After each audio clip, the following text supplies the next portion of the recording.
ভোলায় জনসংযোগ কার্যক্রমকে কেন্দ্র করে জামায়াতে ইসলামী ও বিএনপি নেতাকর্মীদের মধ্যে দফায় দফায় সংঘর্ষের ঘটনা ঘটেছে।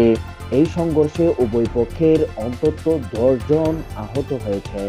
সংঘর্ষ চলাকালে জামাত সমর্থিত কয়েকটি ব্যবসা প্রতিষ্ঠানে ভাঙচুর করেন স্থানীয় বিএনপি।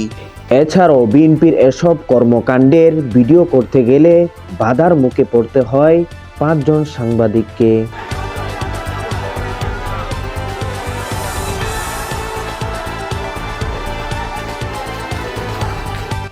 মঙ্গলবার 16 ডিসেম্বর সন্ধ্যা 7:30টার দিকে ভোলা সদর উপজেলার এ সংঘর্ষের ঘটনা ঘটে।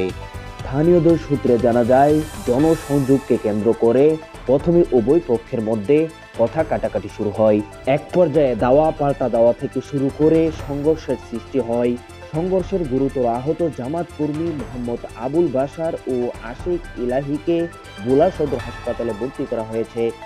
এছাড়াও আরো অন্তত 8 জন আহত হন। তাদের মধ্যে কয়েকজন প্রাথমিক চিকিৎসা নিচ্ছেন।